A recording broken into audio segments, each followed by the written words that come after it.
Pick up your gear and open your chests. Throw on your armor and head out on a quest. Hey, hey, it's a brand new day. On the Sword Coast, your allies will help with blades and bows and magic as well. Hey, hey, heroes on their way. Fighting forever against overwhelming odds. Fighting together in favor of multiple gods. Idle champions of the forgotten realms. Idle champions, adventure never ends. Idle champions, hit you while I'm there. Idle champions, you will say it again. Idle champions.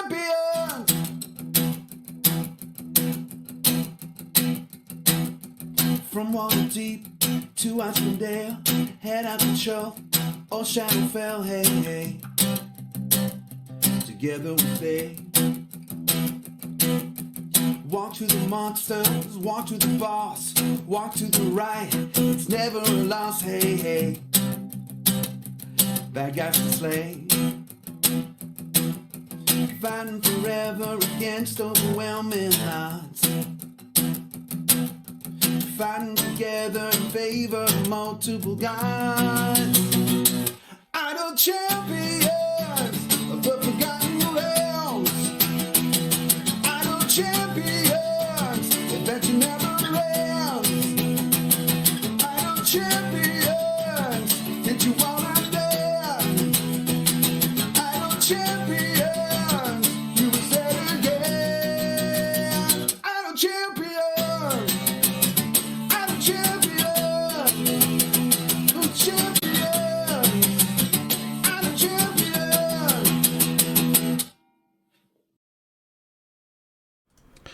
Hello everybody and welcome to another Gaarawarr's Guide, the tutorial show.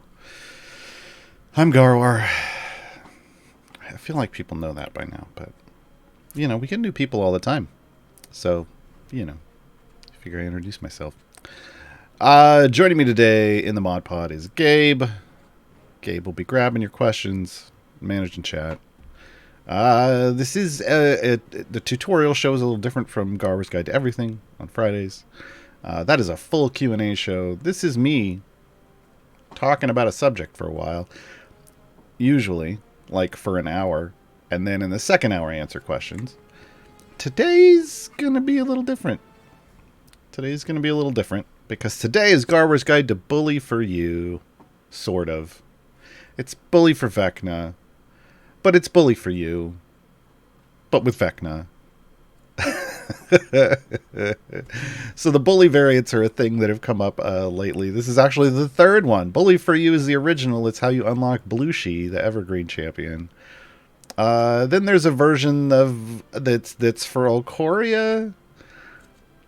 It's the Waterdeep Capstone variant, and they gave it a different name, I think, and then they came here and they're like Bully for Vecna. I'm like, okay, but we're dealing with the same thing. Some people get this easily, some don't. So I'm gonna walk through it live. I'm literally gonna do it live. It's not Memorex. So because we're doing that, I may just, you can ask questions all along the way. I mean, you always can ask questions all along the way, but you might get answers along the way too, because we're going to have some time, even though I'm going to do some speed potions. But of course, the most important thing that everybody's here for is, of course, the Electrum chest code. Bully for Vecna, folks, with an exclamation point. All right, let's get out of here. It's that easy. It's that easy. All right, so Bully for Vecna is in the Sword Coast. Look, there's this little thing. It's like, hey, we got something special down here. Hey, look, there's a feat. That's what that is, folks. The black card with the green version of Iris is a feat. And then there's some chests. What's going on? So it's all the way at the end of the Vecna storyline. This whole thing is a Vecna arc. All in one node. Vecna out. You do have to complete Vecna out first. It is a variant of Vecna out. Bully for Vecna right down here. So, must have completed Vecna out. Must have Blushi available. That's new. But yeah, you gotta have Blushi. Blushi's required in this. So, if you're newer and you decided to go through Sword Coast because you're brand new, and instead of going up, you went down.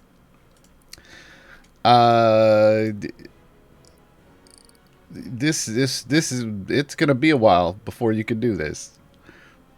Yeah. Which, I mean, it would be anyway because of some of these other rules. But right off the bat, you have to unlock Blushi. Again, Blushi's an evergreen in the Wild, the Wild Beyond the Witchlight campaign, which is all the way down here on the campaign bar. I have a guide for that. I have a guide for most things. I'll probably have a guide for this at some point that isn't a video. Who knows? So yeah, you come down here. This is definitely a variant for mid to end game players. As we're reading through, I mean, obviously you need Bully for Vecna, so you at least need to be mid game enough to have unlocked. You need Blushi. You need to be mid game enough to have unlocked Blushi, which is, I mean, you gotta get a ways to do that. And you need a variety of champions on your bench. You need a deeper bench. And we're going to get into that. So, you must have Blushi unlocked. She can be found in the Wild Beyond the Witchlight Adventure, the Fairy Rings of Thither, Variant 2. Yes. Blushi joins the formation. She does. Unfortunately, she can be moved but not removed, and that's why you don't see a C down here for the champion. They do put an X, which is a little odd to me, just in one spot.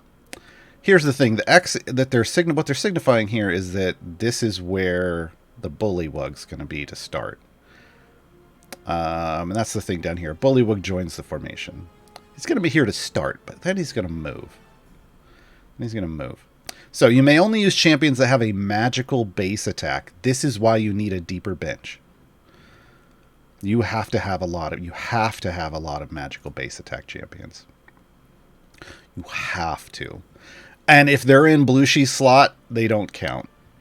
Because Blushi is in your adventure. Period. Blushi is, you got Blushi. You can't use, you're using Blushi. Which is great. Blushi's great. There's no reason not to use Blushi. Blushi is a tank, so there's your tank. You're taken care of automatically. But you're going to have a number of options. You're going to have a number of other options, and that's because of this other thing.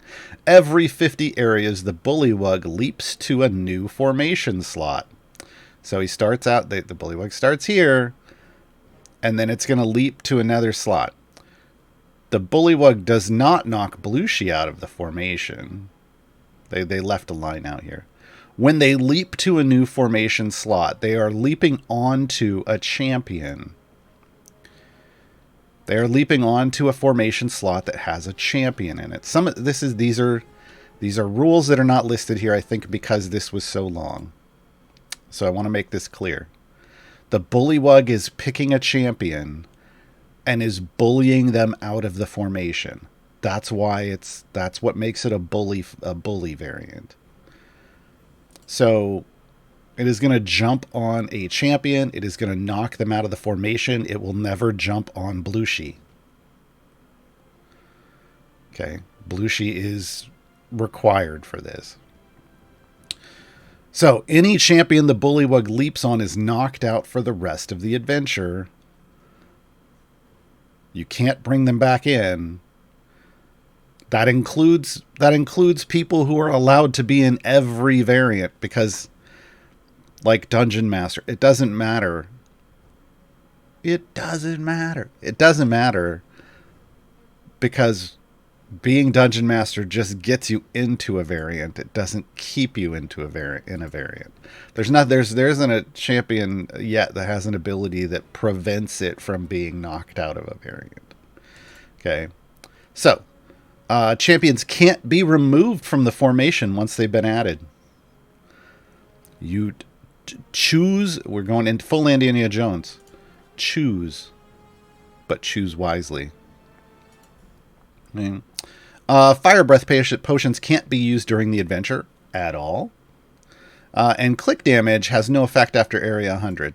So click damage is there for you for the first 100 levels. But after that, nope. Which means you can't click through this adventure. Which means you have to build a party. You can't just leave Blushi in there on her own. You have to build a party. Okay. So, what it's not telling you here, but what I'm telling you, is how it decides where to jump. Because this is the key to all bully variants.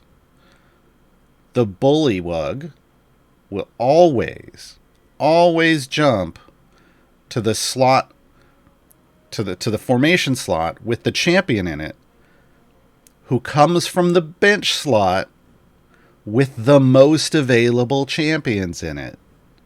I know that's a lot of layers. But that's how this works. Okay? I'm going to spoiler you a little bit here. For instance, slot 3 only has Nahara in it. As far as this variant is concerned. Nahara is the only champion in slot 3 with a magical base attack. Which means I could slot Nahara in and someone from any other slot and have Blushi, Nahara, and someone else. And it's not going to jump on Nahara. It's not. Until I get to the point where, like, let's say, okay, so slot 12 has Miria and Dob. There's 2. So I could have Blushi, Nahara, and Dob in. The Bullywug's going to jump on Dob. If I then throw Miria in and I don't add a 4th champion, the Bullywug is going to flip a coin and jump on either Nahara or Miria. Because they both have one, because they're both the only one in their slot. You want to make sure you're not creating that type of situation when you're doing this. You don't want to create a random coin flip. You want to bully the bully. You want to tell it where to go, and you can, down to the formation slot by placing your champion where you want the bully to move. That's the key to this is bully for variants. You get to be the bully. Look at me. You're the bully now. Normally we don't approve bullying, but when it comes to these variants, we're all about the bullying. So, what you need here, this is Sword Coast, so this is a 9 champion formation, but you're down 1 because of the bully. So you have an 8. You get 8 champions in your formation. You can decide. I have it written down here what I'm doing. You can decide which 8 champions you want to end up with. So I know who I want to end up with. And I'm going to do what I call burning other champions. I'm going to burn other champions out of that slot by having the Bullywug remove them over and over and over again and adding them in an order that lets me end up with the champions I have listed here. I do have one option because there's one like I could go either way. So if I make a mistake, no big deal. I can kind of fix it. Kind of. All right. So that's what we're going to be doing today.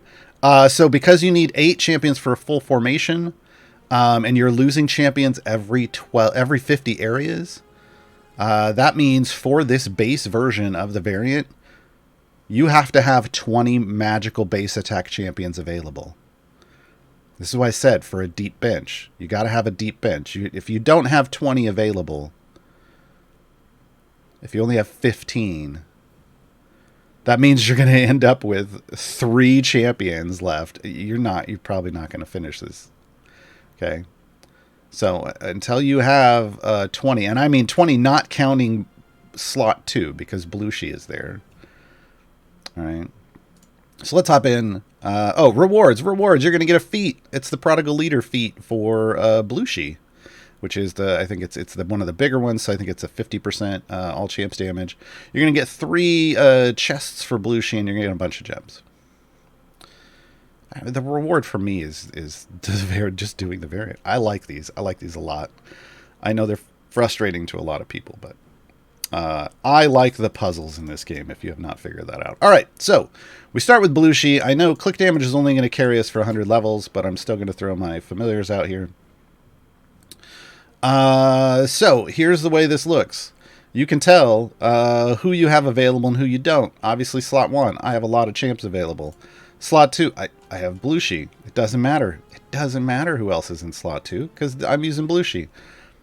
Spec for blue sheen, charred souls.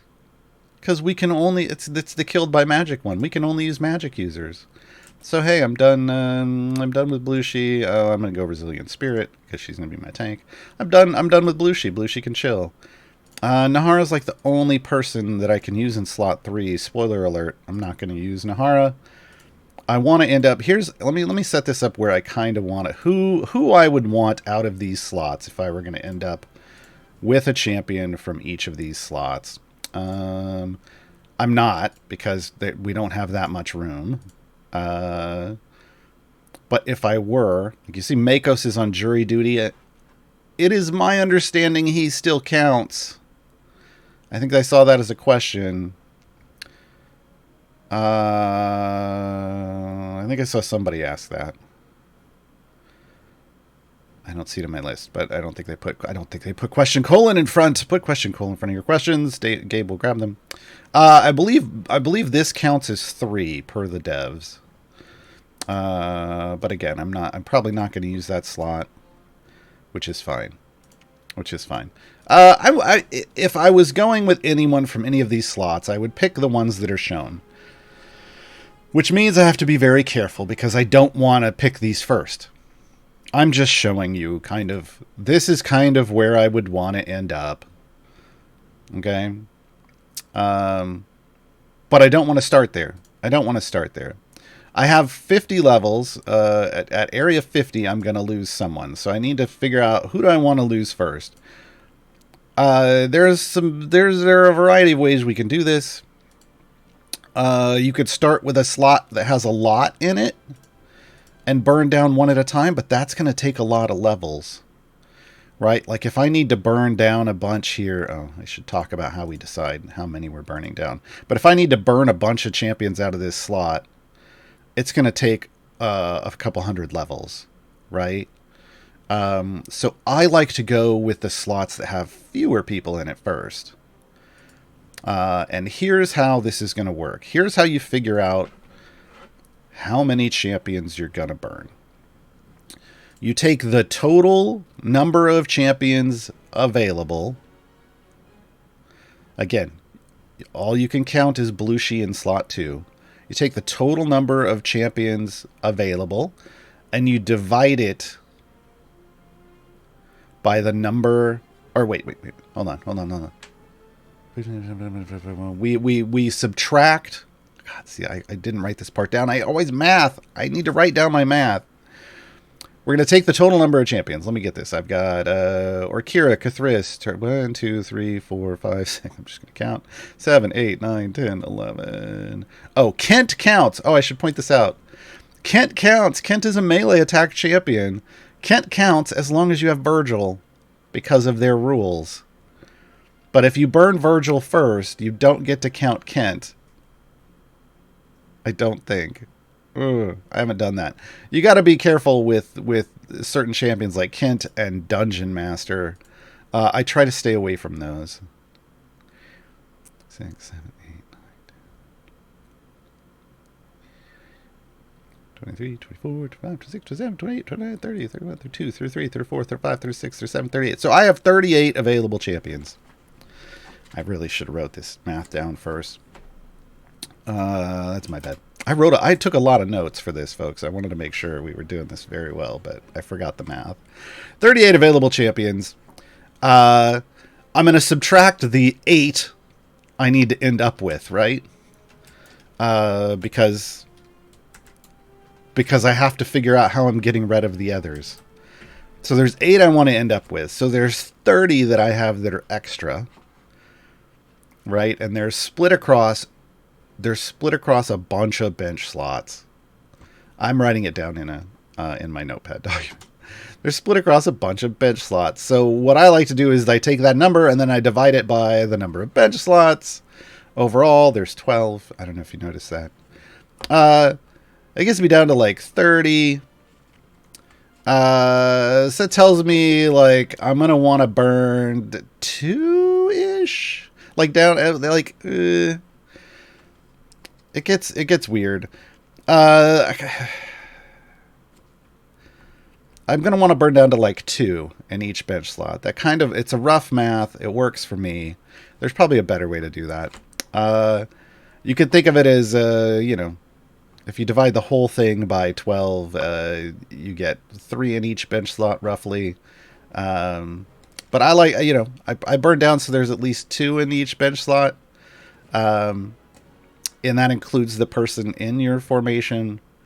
It tends to work. It leaves me some wiggle room because it's not perfect math. So we already know, I mean, because slot 2 already has 2, slot 3 only has 1. We know there's going to be some wiggle room.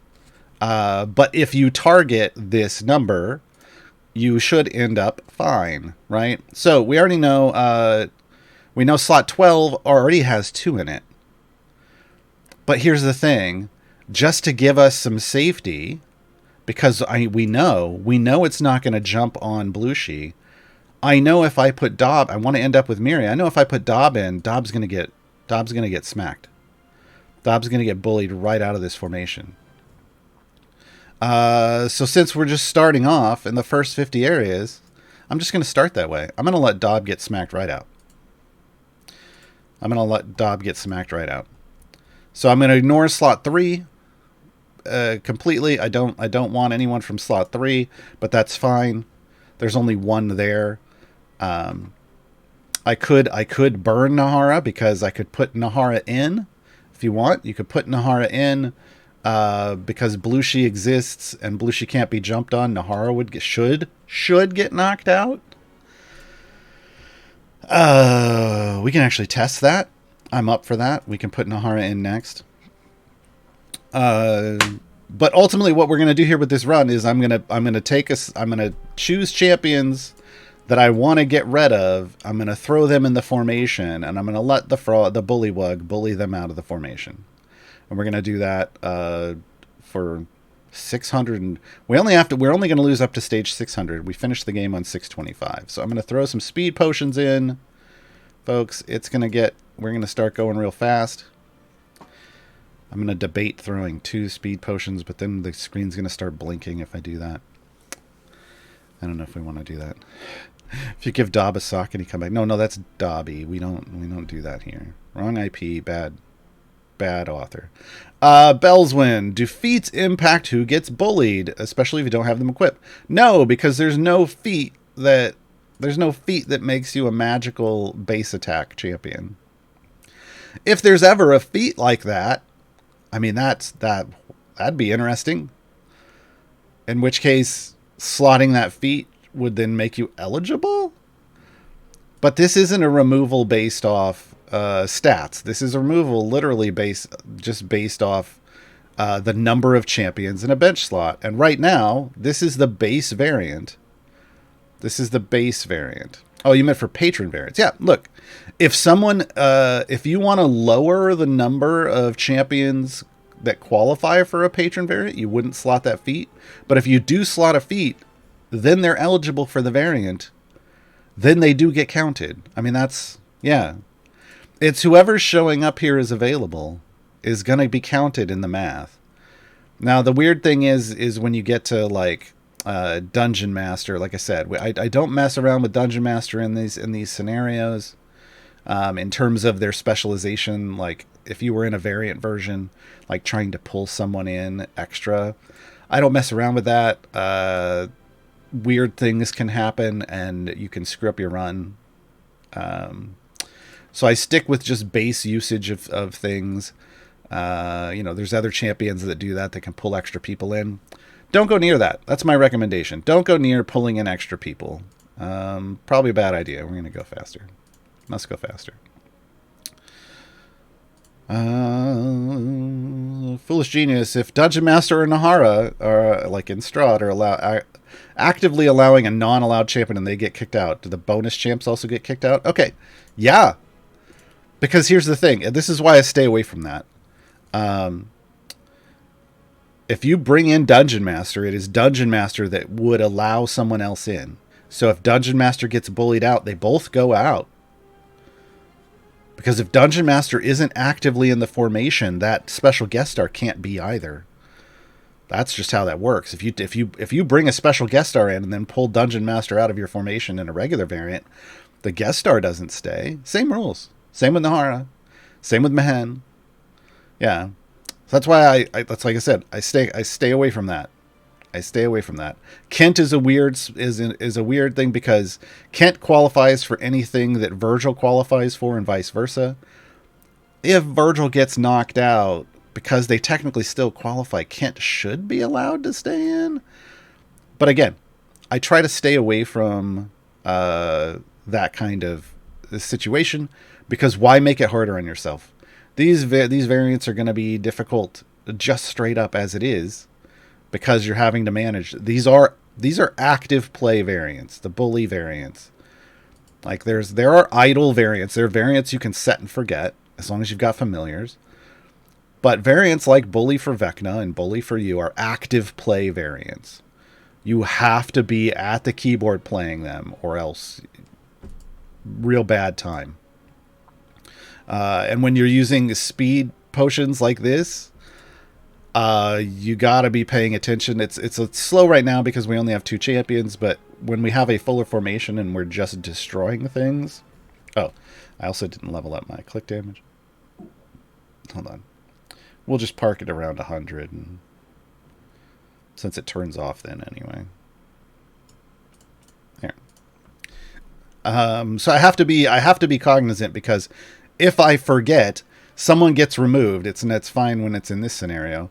Someone gets removed, but then I don't add another person. Problem, right? Then I lose somebody I wanted to keep.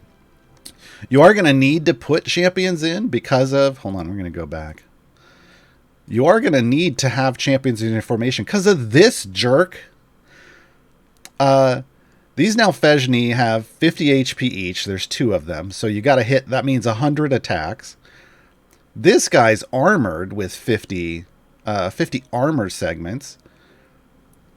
If you're trying to do this with just like Blushi on or on, real bad time. Real bad time. Gordis, will the Bullywug jump on an empty spot even if there are non-empty, non-Blushi spots? No. If you have somebody other than Blushi, that person's going to get jumped on. That's the way it works.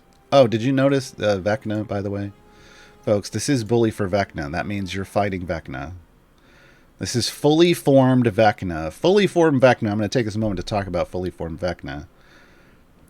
Fully formed Vecna, you'll notice we're just down to Blushi again, has rules.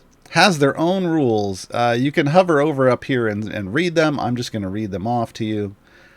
Vecna alternates between Finger of Death, Disintegrate, and Crown of Madness for their basic attacks. So they have 3 options.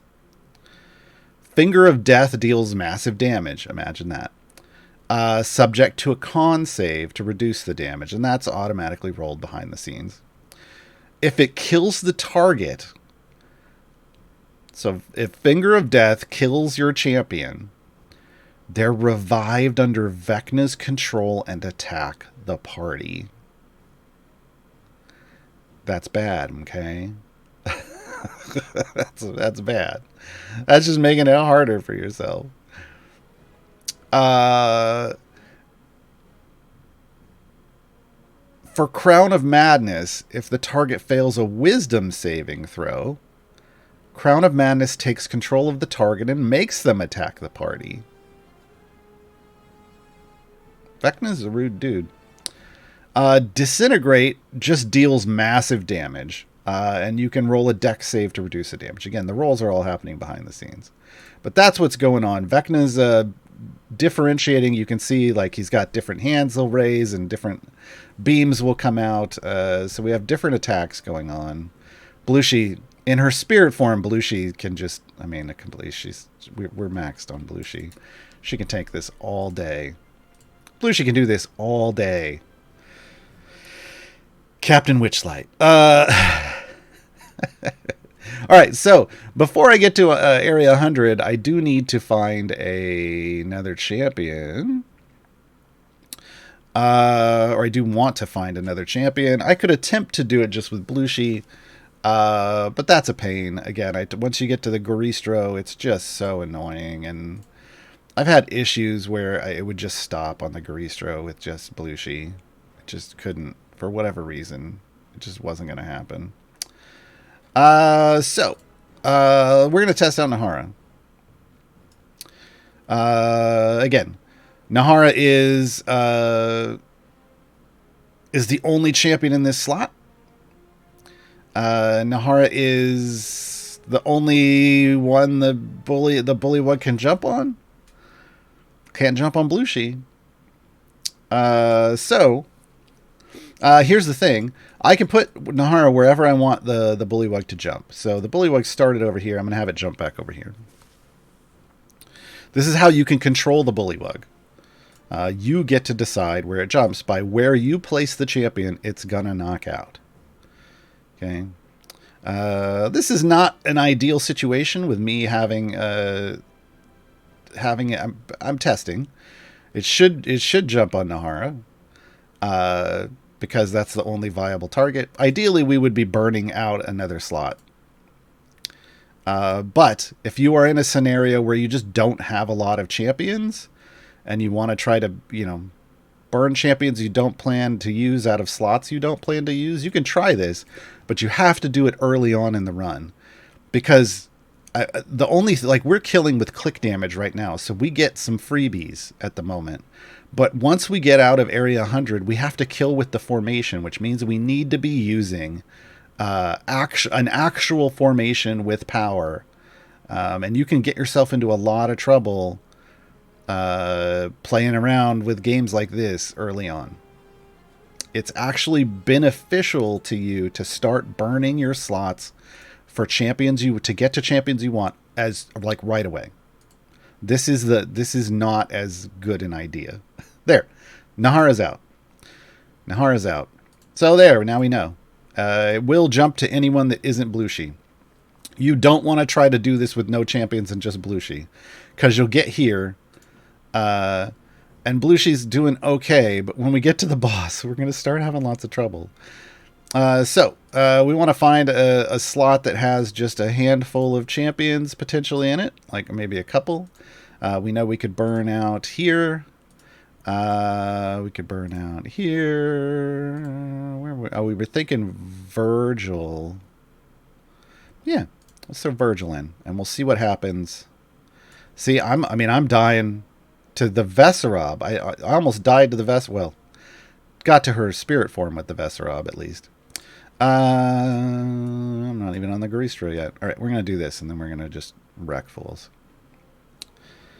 So, the bullywug should jump to where Virgil is. Once we get to once we complete 150.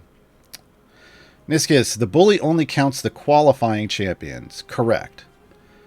Someone said in Dev Insights that it took into consideration the whole number of champions in the bench slot. No. I mean, you say someone said, like, the way I take that is somebody in chat said that. And that's not how this works. It is the available champions. However, I believe on what a developer said on Dev Insights was that it will count Makos here, even though Makos is at jury duty. I haven't tested that. I don't really need to. I'm not going to use. Here's the thing. Spoiler alert. I'm not going to use anybody in this slot. So I don't care about the rules around that, frankly. But yeah, No, it does the number of available champions. As we get more champions in there, it will be very easy to see. Right now, we're kind of at the low end. We haven't burned out to a permanent person. Spoiler alert: the permanent person I want here is Elcoria. So after we burn out Virgil, I'm going to put Elcoria in, and Elcoria will be ride or die with us to the end. And you will see that it's picking. There's 3, 6, 9, 10 available. Do we have somewhere lower than 10? Oh, we already. Okay, we could come over here. There are fewer than 10 here, so if it were to take the total, it would burn Elcoria instead of if Kent is available, we'll burn Kent. Right? Yeah. We'll test it out. But every conversation I've had and every trial, I did a trial run of this earlier on Thursday. I got to 620, so I know that with this formation I'm building that we can do this. Here's the problem. Remember when I said the Garistro's a pain? This is why you need champions. Because this is why burning Nahara was kind of a bad idea. Because I didn't end up with... I'm down kind of one champion in the formation. Not really. I can put Miria in, and I'm going to. Because Miria, we now have only Miria available in this slot, and we need some extra attacking going on, so I'm going to back up a level. I'm going to throw Miria in. I'm just going to leave Miria here, actually, because I can't remember. Oh, no, it's fine. We're going to end up with intellectuals, because these are going to be magic-based attackers. That's right. That's right. Okay. So Miri will help us get through this a little bit, because she'll be able to kill and she's helping with the Nalfezhni, because anybody can take off hit-based damage. Once they're dead, the rest of our crew will be able to focus more on the Garistro. The Garistro. There we go. There we go. See? Now the Garistro's just going. Totally gone. Okay. Now we are the Bullywug is gonna hop over here onto our pal Virgil. Right after we kill Vecna again. Boom. Okay. So pause. So now we're gonna find out. Kent is no longer available. So now we know. For science, we burnt Kent at the same time as we burnt Virgil. So if you're going to rely on the Kent-Virgil thing, you need to burn Kent first. If you're down that many people, you're going to need to burn Kent first. Okay. So, how do I want to do this? We've got only one there, so if I put in Baloth... Yeah. We can still test this, because I wanted to test. So what'll happen here is if it's doing the most, if it's basing itself off the number of total champions in the slot, I'll lose Miria. But if it's based off the total number of available champions, which I believe it is, I'll lose Baloth. All right. So this should be pretty straightforward. We'll go more about excitement stacks. Note to self-test if Kent gets evicted if already on field. Oh, they would. Absolutely. The fact that it shows that they only qualify, again, it's a dungeon master rule type thing. If they only qualify because Virgil's available and now Virgil isn't available, they would get booted right out. You'd lose 2. I mean, you can test it, but I mean, the way that it reacted there tells me that that's the way it's going to work. All right.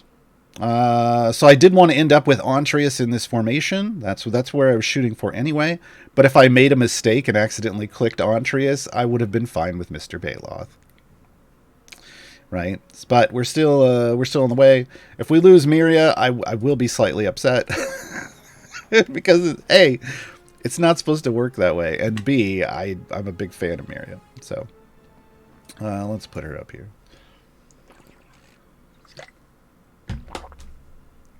All right. If you have questions, again, question : in chat. Gabe has been grabbing them. Let me go back and hit one of those up while we're waiting to get to 200. Shevik. There's another choice the game makes. If two champions are equal, it picks the champ further forwards. Oh, interesting. And if they're in the same column, it will pick the topmost. Info provided by Lediath. Okay. I honestly, I don't let it get to that state. I don't ever let it get to that state. I play the numbers game. But yeah, if you are running real low on champions, I guess there you go. So it's going to pick whoever's further forward towards the front of the formation is forward. And then whoever's at the top of the column, because that's how they get. So it's doing it numerically because it starts counting numbers, I believe, from front to back, starting at the top. So it's doing the lowest formation slot number first. Yeah. Gordas, if you let Belushi go alone until she can't, don't do that. I think I just addressed that. Don't do that. It's bad. Then start adding champion. Will the next bully knock out multiple champions in a catch-up? No. But you're going to end up in a situation where you don't have enough champions potentially out, or you have to put in more champions that before you wanted to, and you could just to be able to move forward. You need, because you can only push past 100 with a formation. You can end up in a bad place. I don't recommend doing it. If you're that low on magic base attack champions, I mean, you could try it, but I feel like you just wait until you get some more. Yeah. Again, I just feel like could you do it? Probably. It's not going to catch it. I mean, it's not going to knock out multiple champions, though. That was the ultimate question. Could you do it? Probably. Should you do it? I don't think so. But that's my general recommendation for variants, right? I'm always saying, don't do a variant until it's easy to do. For the most part, especially when you're new to the game, you don't do it unless it shows as green. And then depending on the restrictions, maybe get a lot more favor, right? Because I don't want you to beat your head against a variant and feel super sad and frustrated, and make it easy on yourself. It's fun. There are going to be a lot of variants that are going to be challenging, and that you are going to have to pull out all the stops to beat. But ones like this, because they can be gamed, because there is a mechanic you can manipulate, they don't need to be the ones that you're left being frustrated with. Foolish Genius wanted me to test Virgil and Kent for science. I did. Brown Bunsy, general question. If I upgrade a blue... Oh, hold on. We're going to pause. Because we're about to... We're going to either lose Baloth or Miria here. Let's find out. More science right here, live. There we go. See, Baloth. I was right. So, again...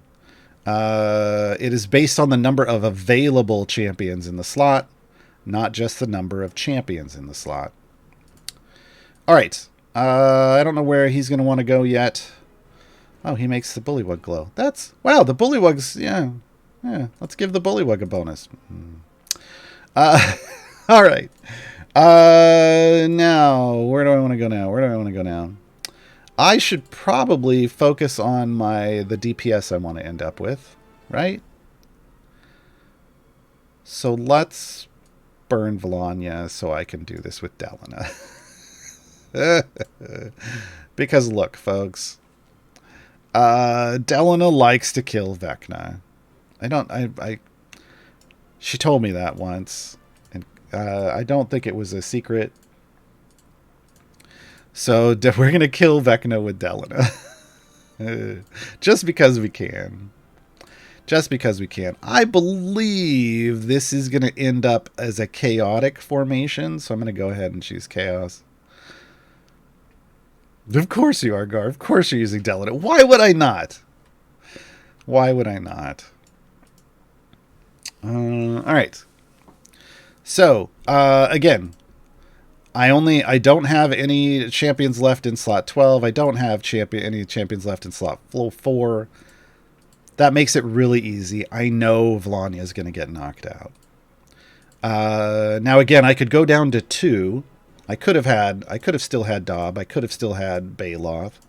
I chose not to. It just means you need to be a little more careful, like with, or just watch what level you're on when you're burning champions out. I'm going to have a lot left over. This is going to be a fairly safe run for me. I do want to put Alcoria in, so maybe we'll burn. Well, we're getting to the point where hold on, let me see. What's our damage? 170. Here's how I can tell. If I can get an eye on. Oh yeah, they're still in the E100 range, I think, for health. The enemies are the regular enemies. God, we'll tell when we get to the Garistro. But we want to make sure we're killing quickly. We don't need this to take a lot of time, especially not on stream. So as long as my damage is fine. Again, we're in the E175, so we should be totally fine here. I could try to burn Eliwick out before keeping Alcoria. The reason I'm going to go with Alcoria is Alcoria gives bonuses based off having magic base attack champions in the formation. Wow, it's like this is the perfect place for Alcoria. Yeah, E72. Oh yeah, we're going to burn Eliwick next. This is like the perfect place for Alcoria. Imagine that. Okay, back to Brown Bunsy's question. If I upgrade a blue gear to shiny,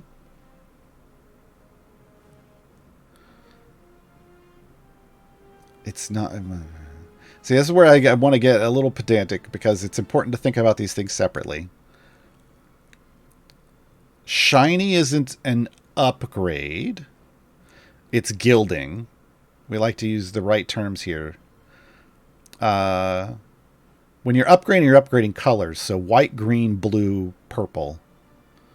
That's how you upgrade an item. You gild an item shiny or golden. These are all separate things. So, and this is going to help. This is how you're going to understand. It's going to answer your question here. If I have a blue gear and it goes shiny, then I upgrade to epic gear for that slot. Do I keep the shiny? Yes, because it's separate. It's not an upgrade.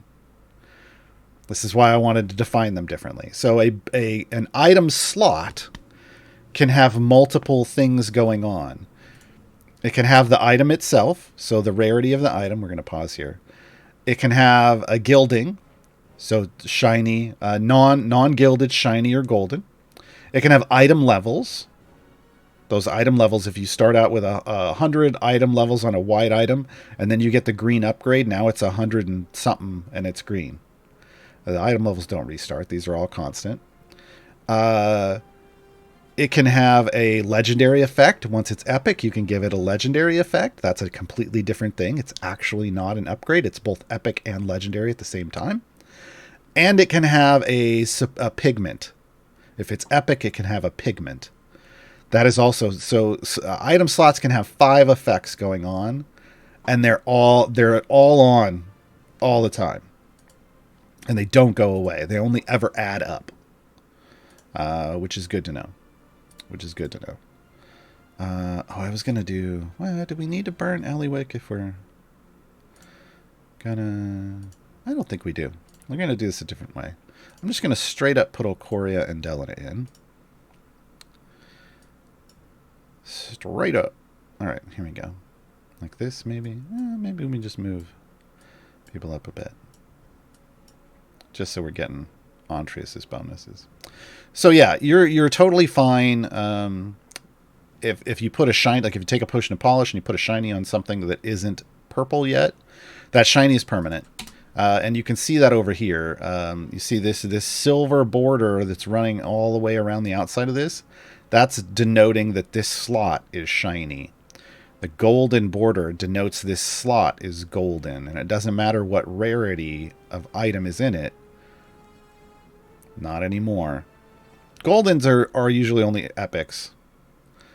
But shinies can be anything. You can like loot your first piece of gear. It could be a white shiny item. It's happened. All right. We're going to level these up. We got our crew now. We're going to go urchins for pranks.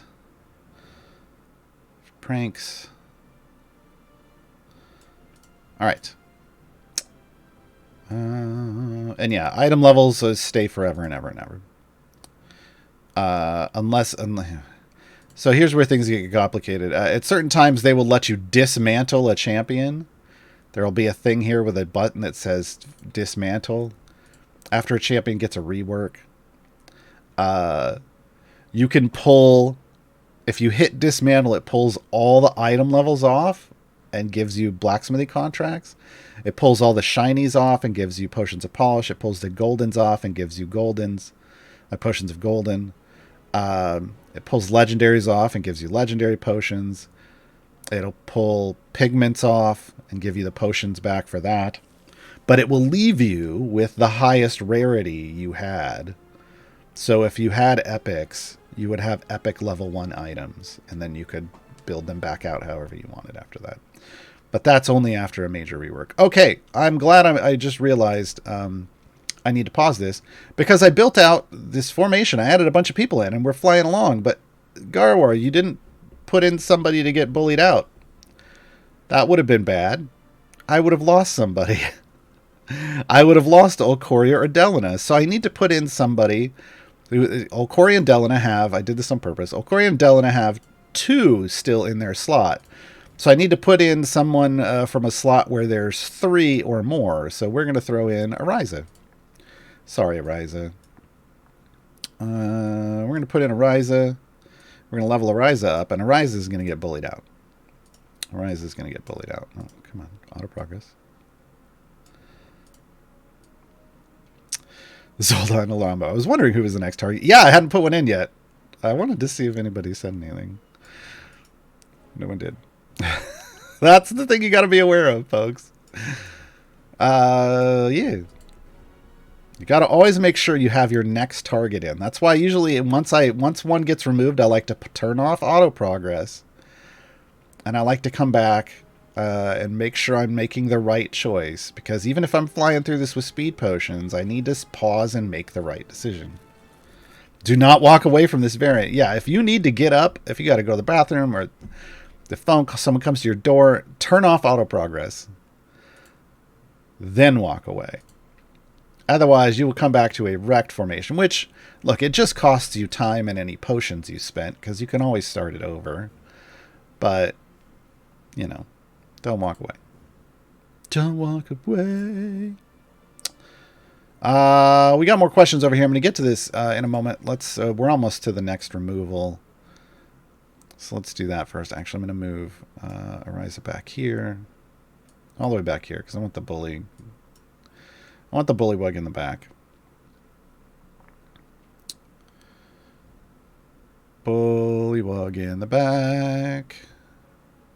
Whoa, Delina just deletes Vecna. It's great. Okay, so there we go. We got the bullywug to jump in the back. I have paused again. Because I really want to end up with Averin, right? Like, why wouldn't I want to end up with Averin in this scenario? Also, Averin is fantastic with Ontrius. I mean, Averin's fantastic anyway, but Averin has the charisma, the Ontrius, to spread Ontrius's buff around. So, Delina is chaotic good. I had to remind myself. There we go. So, make sure I'm choosing the right spec choice. All right, we can turn auto progress back on. And now I am one step closer to a full formation, but oh yeah, turn auto progress off. I didn't put in a target again. I would like Alindra.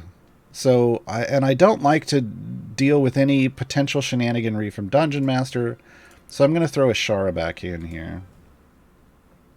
I'm not even going to level Ashara up.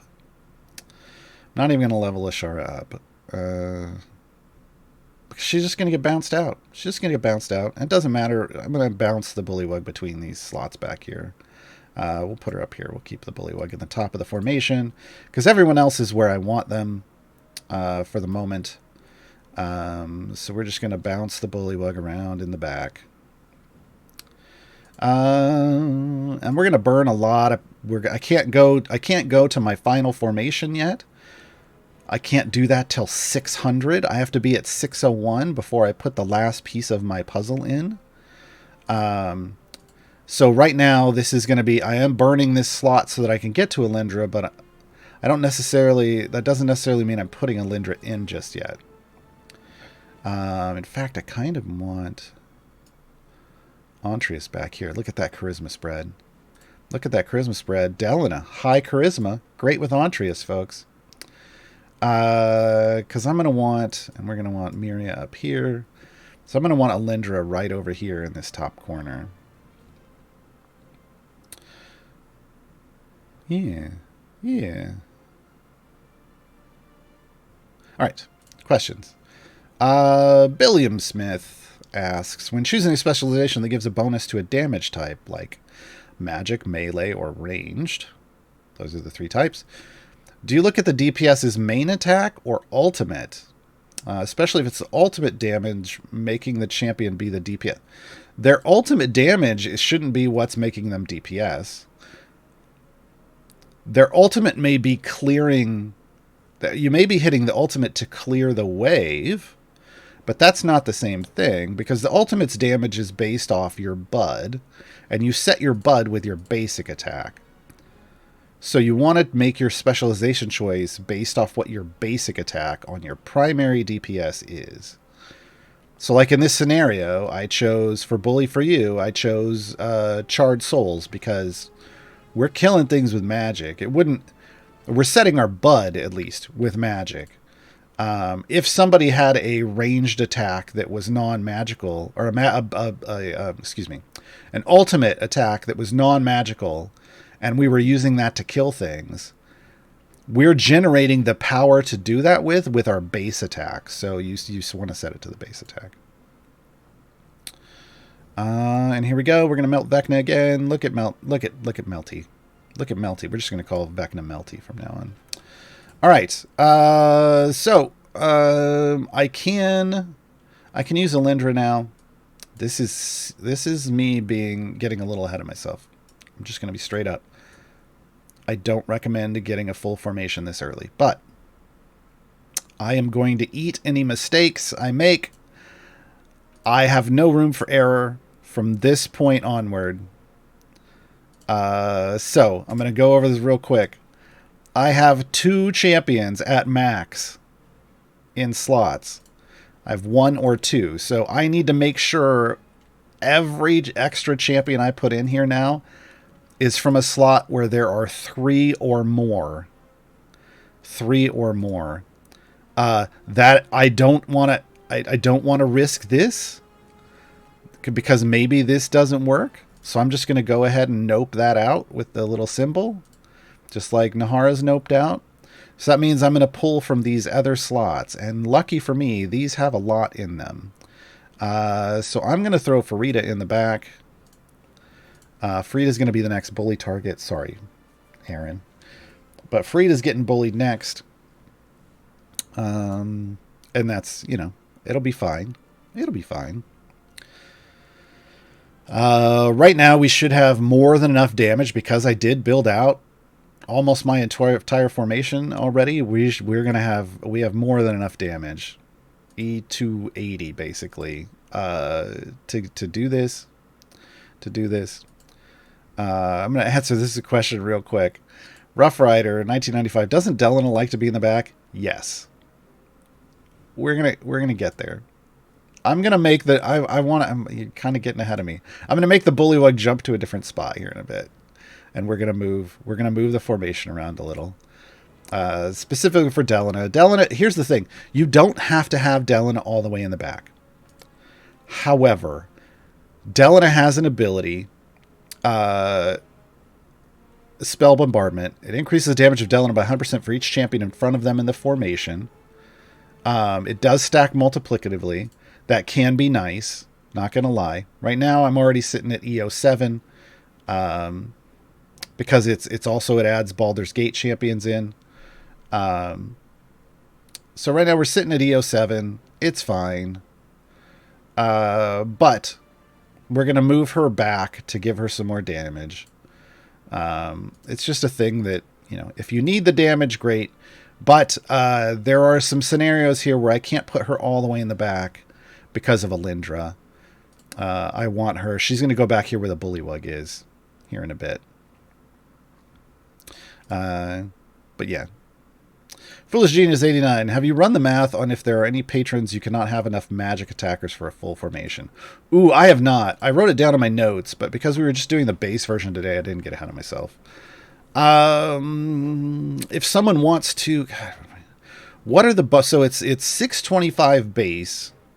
Does somebody remember each of the pluses? Like, what's the plus on the area zones for Mert and Vajra and Strahd and Zariel? I don't remember off the top of my head, which is why I didn't do this math yet. Party in the front, Delana in the back. Yes, Delana is the mullet of Idol Champions. Oh, no. Now I know why people don't like Delana. Oh, no. But yeah, if somebody remembers, it's plus 100 Mert, then 25 each. Okay. So we're going to go 725 for Mert. Yeah, I can do this. Hold on. So it'd be 725 for Mert. And Strahd, because Strahd, you would just be getting... Okay, hold on. We're about to be killed the boss. Pause. Mert and Vajra, Mert and Vajra would be based off the same calculation, because even though you're getting to 750, you would then be finishing.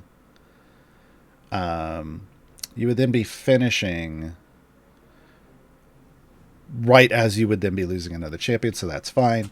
Strahd would lose us another one. But Zariel would be at the same place as Strahd. So, yeah. So Mert and Vajra are going to be the same. You're going to lose 14. And Strahd and Zariel, you're going to lose 15. Based off my math. Not quick maths. I actually had pre-built this part out. I just hadn't filled it in yet. Okay, so I did say I was moving the Bullywug for a reason. We're going to move the formation around a little bit. Boom. And we're going to move the Bullywug over to here on this next one. This moves Delana back a little bit, so you can see Spell Bombardment is now an EO8 value, so we got more and more damages. I now need to put somebody else in though. We're gonna go with Jim, Dark Magic. Sorry, Jim, but you're about to get bullied out of the formation. Bishop McHugh, if you put someone in, then pull them to a background party, does that lock them out as if the bully landed on them? It shouldn't. Here's the thing, just because someone is in a background, that's a weird thing. Like, you shouldn't be able to pull somebody out, but I guess maybe you can. There's a potential if you make a mistake. If you have a background party, I haven't tested it. I'm not going to test it because that could screw up everything.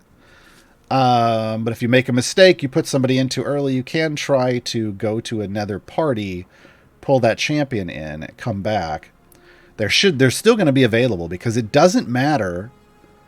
It doesn't matter that they're being used in another party for things like this. If I start this and I have full background parties with magic, it doesn't matter. They're still available because I can still pull them in. Shevik says it won't let you pull someone out. Good, it shouldn't. But the point still stands. It doesn't matter if somebody's in a background party. They're still eligible to be used in this mission.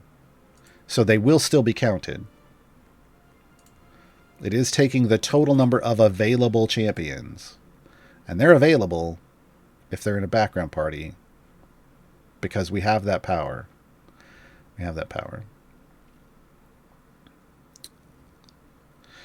Alright. Yeah, we're getting closer. Cool. 919, what is the best number of Divine Favor to play Bully for Vecna? Oh, I don't know. The best number? All of it. All of it. Yeah, that's not. That's. Look, here's the important thing. Can you get your champion to where it looks like this? The circle with a line through it. This is soft cap. Can you soft cap your champion? If you can't, this is going to be slow and painful for you. But you will eventually, because you got to get 625. There's no way to finish this without getting to soft cap. But it could be a very slow, painful grind.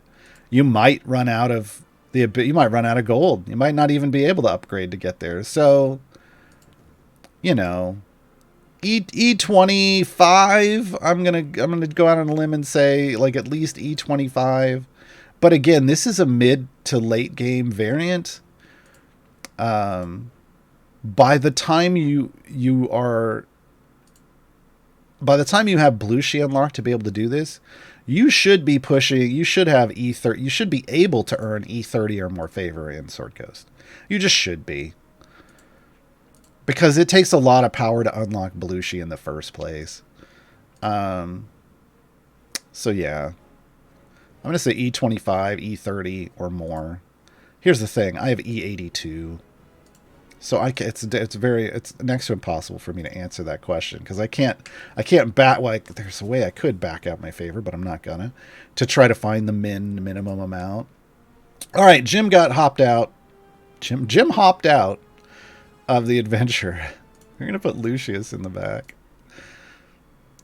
with his Witchlight wings. All right. That'll get us through to 500. Then we're going to have to change to a different slot, because then we'll be down to just 2 champions. That would be bad. The Fragile, what's your preferred spec for Delanar? Right spec. The right spec is the right spec.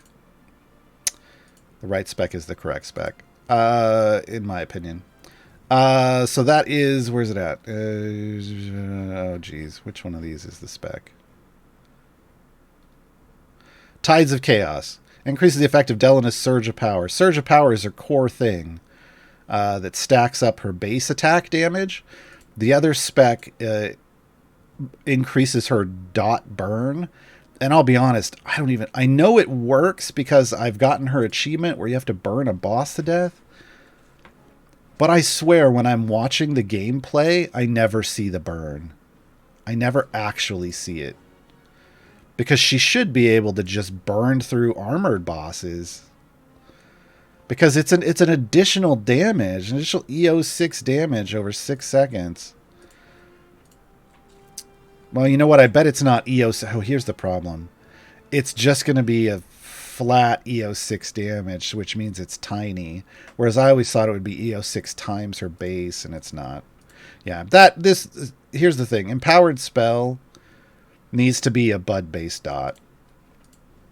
They need to make it a bud-based dot. So raising her burn isn't worth it. It's good when you're trying to get her achievement. The rest of the time, just right spec.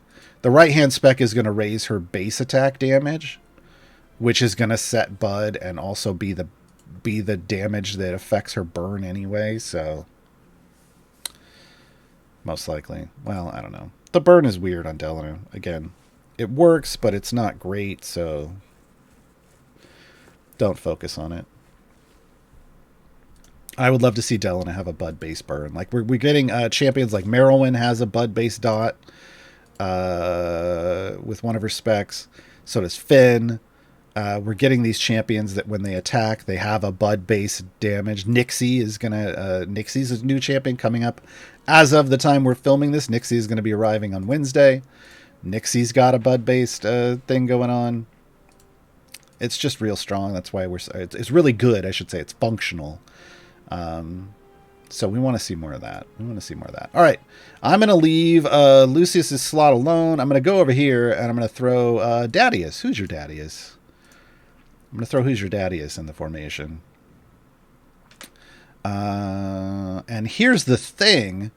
This is going to be the 550 removal. We'll burn one more champion, and then we'll put my final... We're going to see my final formation for Bully for Vecna. The one I've been aiming for the whole time. The one I've been aiming for the whole time. Rough Rider. How are Beetle and Grim eligible based on their displayed attack type? Beetle and Grim are available because one of them has a base attack that is magic. Beetle and Grim have a rule that says if one of them is available, both of them are available. So as long as one of them qualifies for a variant, then you can use them. They don't both have to. So one is a melee attack, one is a magic attack. And since this is for magical attack champions, it works. They both show melee? Hold on. That's a good question then. Because I always thought one was a magic attack.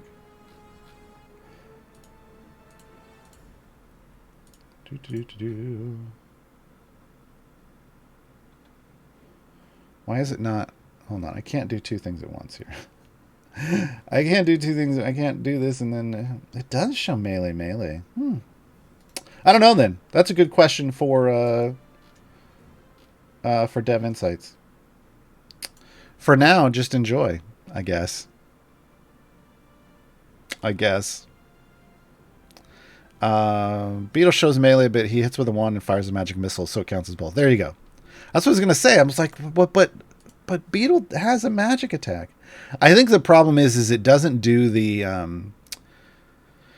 well, I don't even know if Hitch still does, but they used to show both symbols if it was both. So, like, Hitch starts out with a stabby, with a melee attack. He stabs. But then Hitch gets a ranged attack by throwing a dagger. And it used to show both symbols. It would show melee and ranged as their basic attack at that point. And I think Beetle is flagged on the back end as melee and magic at the same time. So it just maybe isn't showing it visually. I'm going to say that's probably what's going on. Desm has both symbols now. Good. Yeah. Because I know Hitch counts as ranged. Because when I'm playing Hitched, here's the different situations. So somebody asked me, what do you choose? Melee, magic, or ranged? With Hitch, you choose ranged because you want the daggers, the thrown daggers, to be doing the damages. You actually don't care about his stab. So that's an interesting situation. But normally you would want whatever their actual attack is. But he has two, but he has more daggers. So you want the more thrown daggers. So you go for range. So you're boosting more of the hits. Who else is like this? Krond. Krond is actually, he wields a big hammer.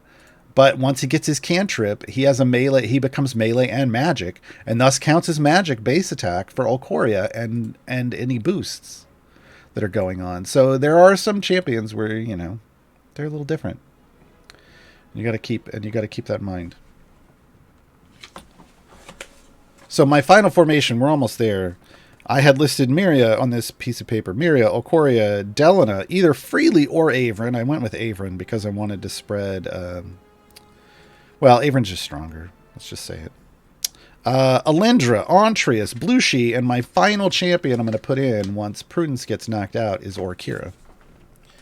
See? Oh, I guess I should show that. So I actually wrote it down. Because I did end up exactly where I wanted to. Here we go, folks. There. Look, I swear. I'm being honest. Look at that. Orkira right at the top. All right. So you can do this. You can do Bully for You. Bully for Vecna. Whatever the Ulcoria one is. Hold on. Now I got to go look. Hold on. I'm going to pause this. Waterdeep Dragon Heist all the way at the end. Ulcoria's escape from Waterdeep is a Bully for Ulcoria mission. You're bullied out, though, based off your whoever the champion is that has the lowest intelligence gets removed. So you can end up with the exact formation you want in all of these situations using this method. I like to be a little safer with it. And if it's easy to burn down to one early on, Like, so it's the only one that makes it super easy, and then I can just easily throw fodder in from unused slots later. And just don't walk away from it. Don't walk away. Archlight, is Gromma eligible to this? No. Gromma's base attack is melee. Until she chooses her spec. If she chooses Swamp Spec, she becomes magic. But because that's after you would put her in, she can't come into this adventure. She would be someone that where it would be neat if they made a feat for her where her base attack counts as magic, just so you could get her into these things, since she does have a magical base attack. But I don't know. I don't know that that's ever going to be a thing. I don't know that that's ever going to be a thing. So yeah, if you did, again, I stay away from Dungeon Master scenarios in any of these types of situations. Any variant where someone could get removed, either controlled like this or at random, I highly recommend staying away from anyone that has Dungeon Master like shenaniganry, because things can get real weird, real fast. I've heard it can throw off Bully for You and these types of variants in a big way. So I stay away from that. But if you did do it and you pulled in and you did happen to roll Gromma, which could happen potentially because, then you could leave her in and you put her in Swamp Spec. Then I don't think she'd be removed after that, but I don't know. That's such a weird edge case scenario that I would never want to get into. So the goal here is 625. We're about to beat this. Then we'll take a short break with a musical interlude. Today's song, of course, Vecna, Lord of Secrets. And we'll end with the song Dance Macabre, because Vecna does like the undead.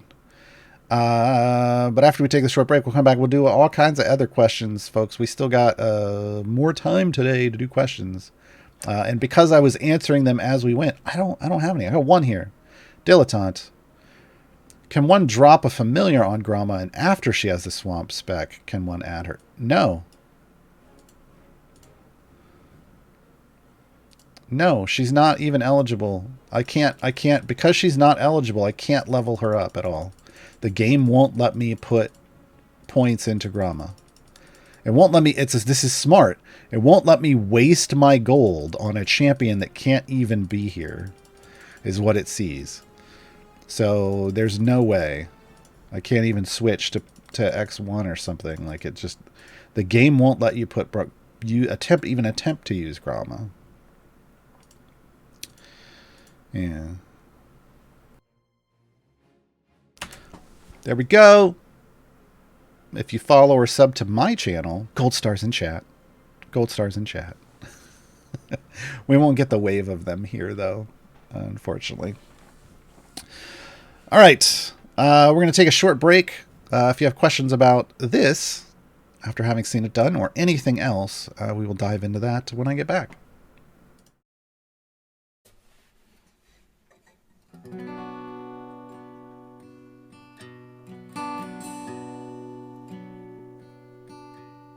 At the edge of thought, where screams fade to whispers,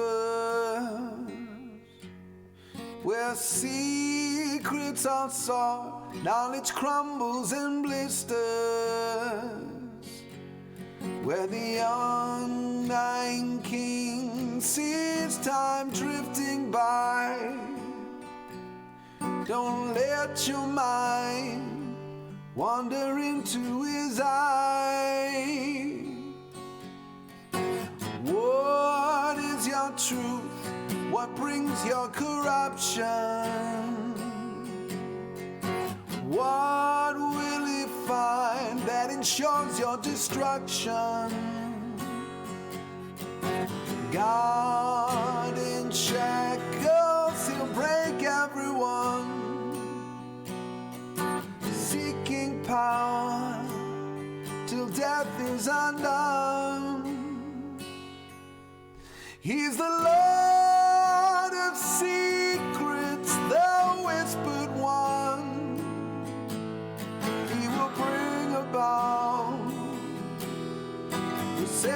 setting sun, spreading vile darkness for all to know. The shadow of the iron hand only grows.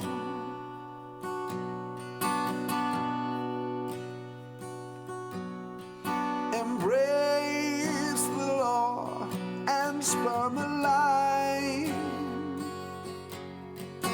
Walk with him in the darkness of night. You feel his icy touch of death. He will steal your final breath. He's the Lord of secrets, the whispered one. He will bring about the setting sun, spreading vile darkness so hard to know. The shadow of the iron hand only grows. Your open mind, they'll pry it apart. Is blood and twine, knowledge to impart. The chain one will unlock your heart to bind your soul, never to depart. He's the Lord of secrets, the whispered one. He will bring about the setting sun, spreading vile darkness so hard to know. The shadow of the iron hand only grows. The shadow of the iron hand only grows.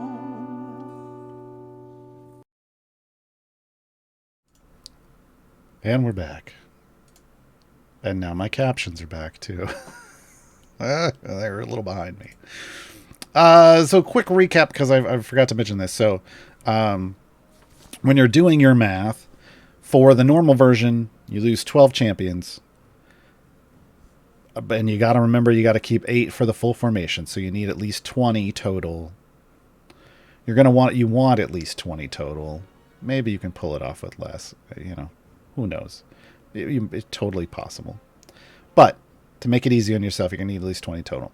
For Mert and Vajra, you're going to lose 14 champions. So you're going to want to aim for 22 total at minimum. For Straw and Zerial, it's 15 champions, so 23 total. So there are, it's 2 to 3 more. If you have a deep bench, still should be doable. Just got to remember, your end goals are going to be up a lot higher, so your final formation needs to be pretty solid. You're going to end up in the 700s. So you got to have the power for that, but it's not. That's an easy mid game thing. I know some people are like 700s is easy mid. Yeah, because we've got variants in the harder campaigns that are ending in patron versions over 1,000. So this is still a mid game variant. End game players should be able to easily do the math, figure out their number of champions they need, and get through this. Okay, I'm gonna close that because we did it. We did bully for Vecna. Yay! Yay! Now we're just doing a Vecna out free play because I just love the name Vecna out. All right, folks, if you have questions, throw them into chat because we still got a half an hour before I'm out of here. Yeah. We got one for Bellsman. Cool shirt of the day. Oh, if we're talking about mine, this is my Idle Champions Presents Court of the Raven Queen shirt. Which way do I have to rock? There we go. Yeah. That's from a while back. I tend to rotate through whatever. On these shows, I tend to rotate through whatever CNE shirts that CNE sent me. Every now and then they're super nice and they have some new shirts and they're like, hey, we got new shirts. What size are you? And I'm like, same chunky ass as it was before. Sorry. Just send me the shirt. Thank you. So I've got like a Black Pitts. I've got Court of the Raven Queen. I've got Trials of Mount Tiamat. I have the OG Idol Champion shirt, which I don't wear too much anymore with the red iris on it because it was literally like the only shirt I had for so long for Idol Champions that I wore it so much it's wearing out. I have the new Rainbow Iris one and the Rainbow Codename one. And I think that... Oh, and a Bardic Inspiration shirt. Yeah. I wear those a lot. I try to only wear them on the tutorial show, so I don't wear them out like I did the original Irish shirt. And then I wear my other D&D shirts on and other things on GG2E. Maybe listen to new one. I don't know if they've even have current ones, so who knows. Totally just screwed up my knuckle. Oh well. I have a 10-year-old Dropkick Murphy shirt. I'll be sad when it disintegrates. Yeah. I have a sweatshirt in my closet. Oh God, what year is it? I have a sweatshirt in my closet that has to be at least 15 years old, but probably plus a few more years. And I'm like, it's still in good condition. I'll still wear it. I can tell it's old. But so? It doesn't have holes in it. It's not worn out. Still wearing it. But I have worn shirts out completely, so... Yeah, I like my shirts. Belsman, can you explain Dragon Bait spec choices and when to use which spec? Ooh, can I? Yes. Will I? No. No, yeah, of course. Of course. Hold on. I think I did the math for this, because here's the thing with Dragon Bait. There is some math involved. Did I do the math for this in the Dragon Bait guide? That's what I want to find out. Hold on. Sometimes past Gaar is very good to current Gaar, and sometimes past Gaar is like, ha ha. So let's see. Nope. Past Gaar went, ha ha.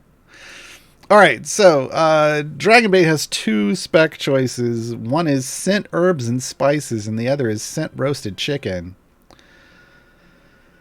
If you don't know Dragon Bait communicates based off smell. Not that,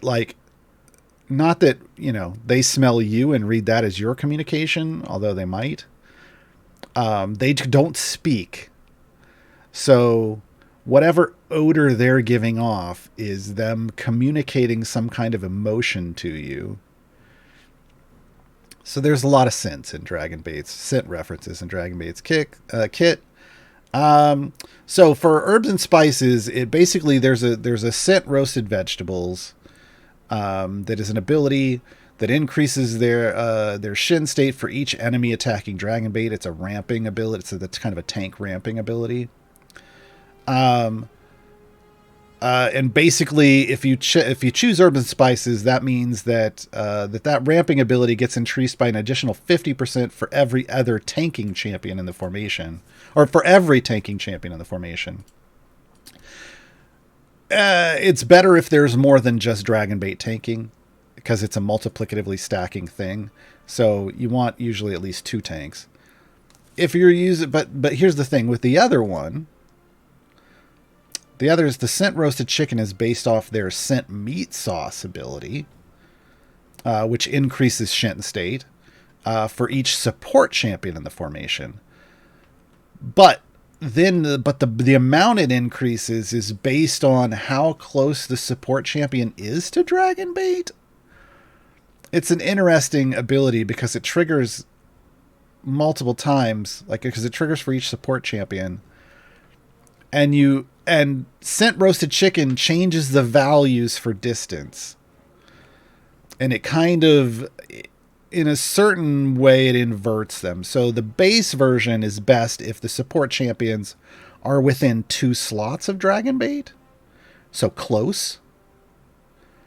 And if they're far away, it's a really small number. Whereas the spec choice makes it so it's best if they're the far away.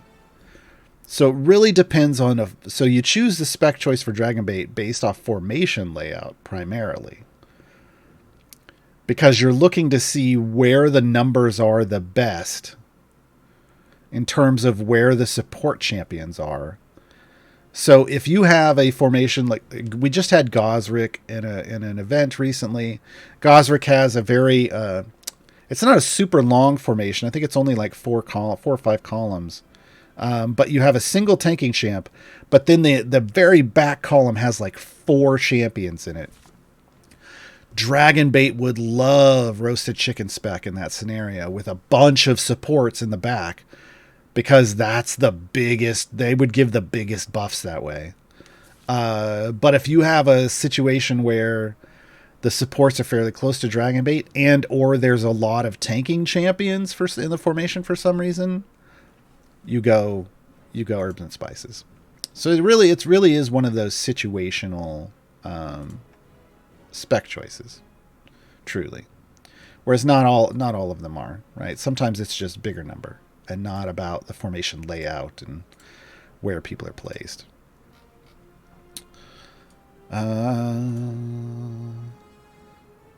Yeah, I never did a. I think the reason that Past Me didn't do a math breakdown on that one is because you'd have to calculate like for the various number. It would be this whole big chart, and it would be super confusing because you'd have to like find how many here and how many are there and where's the number, and it applies for each like champion placement. It's yeah. When in doubt, I always just go right spec. If I don't want to math it, I just go right spec. Rough Rider, how many gems are you going to purchase from the tier 11 of the season rewards shop? Hopefully none. That's my goal. This is my main account. Here's what my main account looks like for the season stuff. I just haven't opened my time gate yet. And I don't bother to grind these. I know they're going to do themselves on their own. I have unlocked tier 11. I've bought everything in the closed tiers. I just went ahead and decided to buy everything. So I don't know how much currency I'm going to have left. I just decided this time around I was going to buy all the things. So I do have 1,800. If I get the gold find, that could throw off my Briv gem farm that I just fixed yesterday on stream. So I was saving up to complete one more and get spurt chests, but it's going to happen anyway. But yeah, down here, I mean, this is where I want it. Because I went paid, I bought the season pass. I'm going to want to get a bunch of component chests. If I, on my free-to-play account, straight here, right here, contract pack. Contact pack. This is the way to go. This is the way. This is the way. Because 500 gems is literally 1 gold chest. Like, what?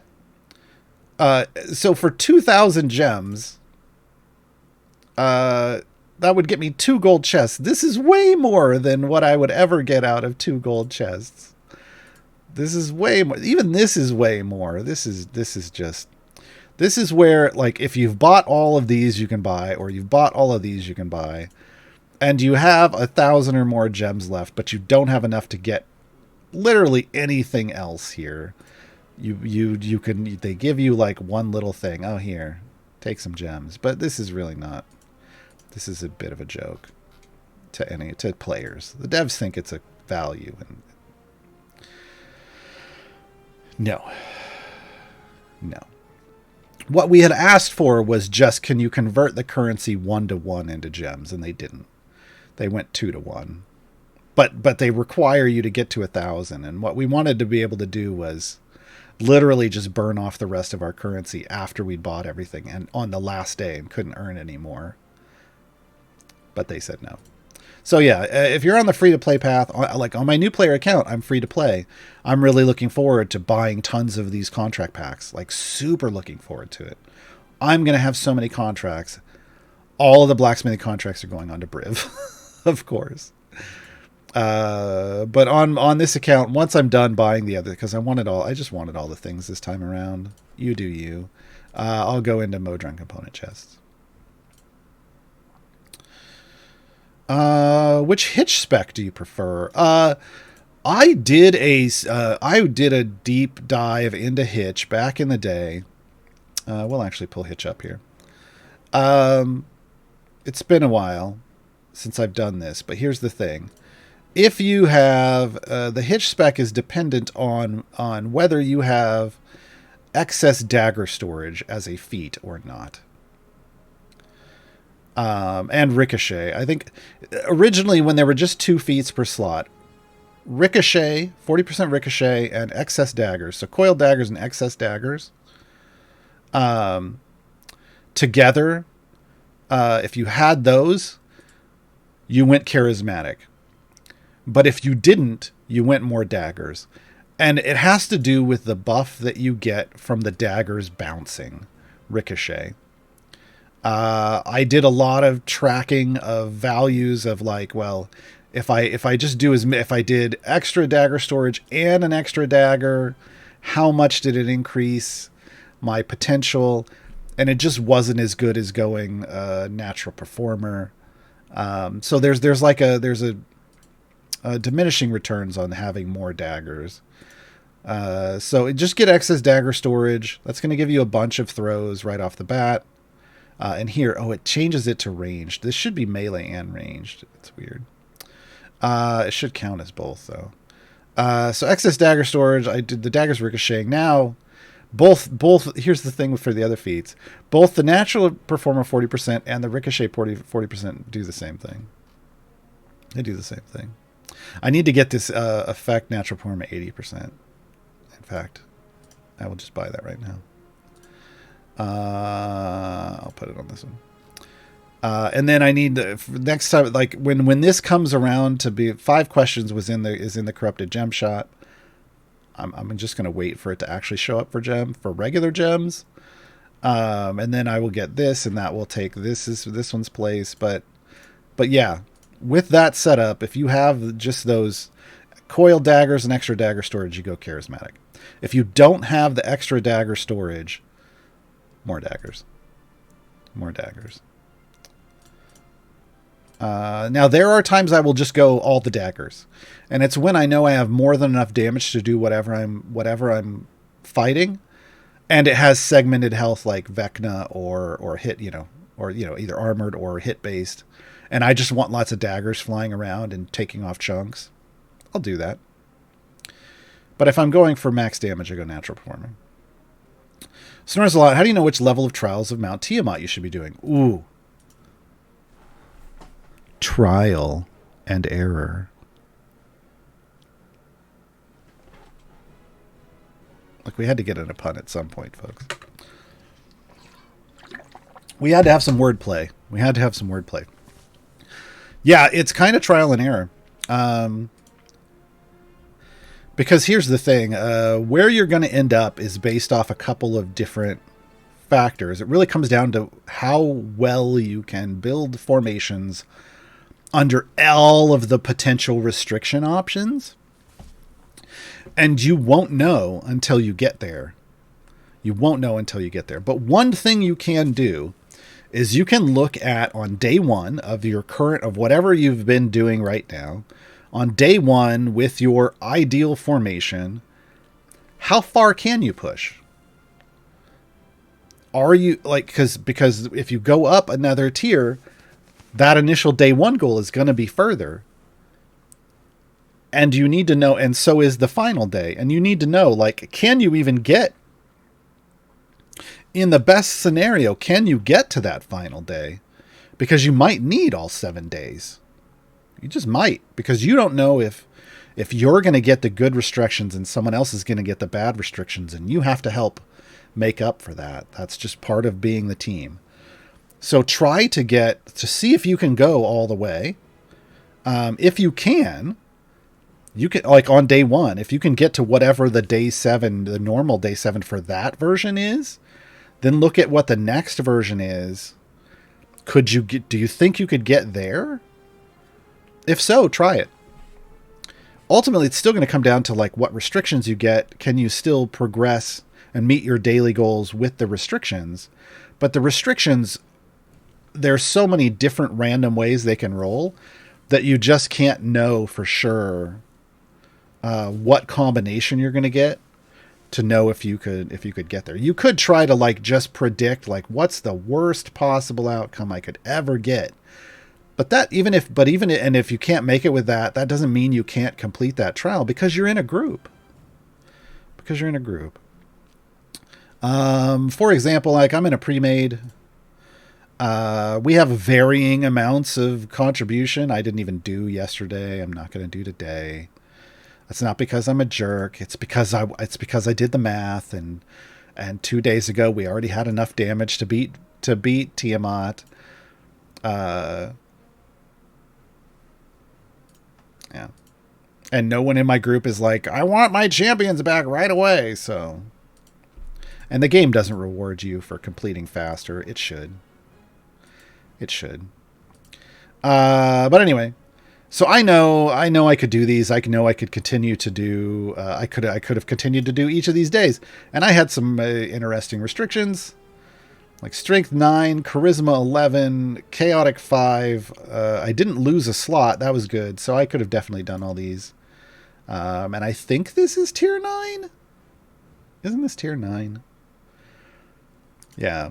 I think this group is getting to the point where we can probably put 10 on farm. But here's the thing. Everybody did whatever they did by day 3 for the most part. And by the end of day 3, because everybody had met that day 3 goal, we were done. So it's kind of up to your group. If you're pugging it, if you're doing random groups, you need to know that you can contribute a lot, but you may not always have to.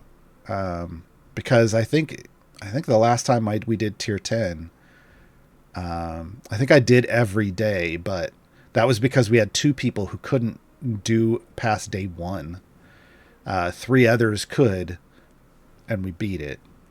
So yeah, like you can go higher, but you have to just try it out. You can look at how far you can push in the one you're currently on, but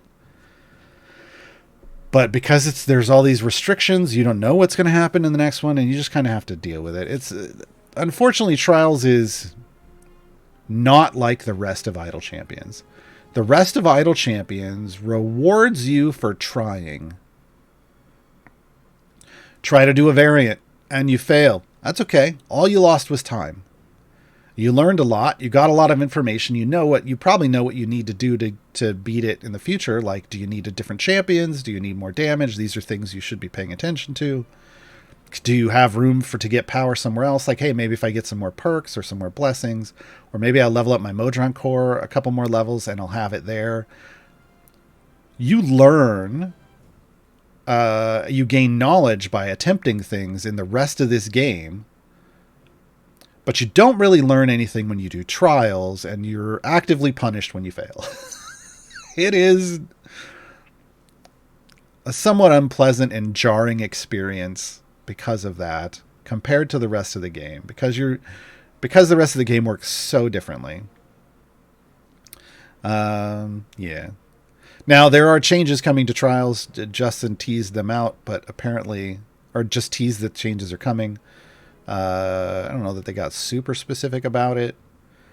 I know one of the changes is going to be around, I believe he said around like the whole jury duty system, the sending champions away system. That may not happen anymore. It sounded kind of like vials might be going away. So needing vials to progress and do things might be going away. So that we're getting some kind of major update to Trials later this year. They said months away. I'm gonna assume months away probably means fall. So don't get excited until fall. But yeah, we don't really know exactly what's going to happen because that's too far out for them to know exactly. But yeah, I mean, I think, we've slowly kind of marked. Here's the way we've progressed.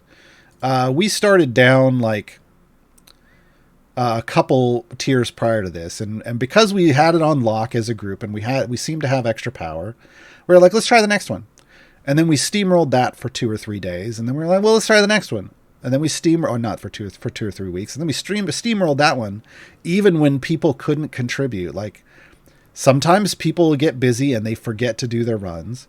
Sometimes they forget to do day one. Here's a bug everybody needs to be aware about. Sometimes they forget to do day one, but then on day 2, they do their stuff and it still shows 0 DPS.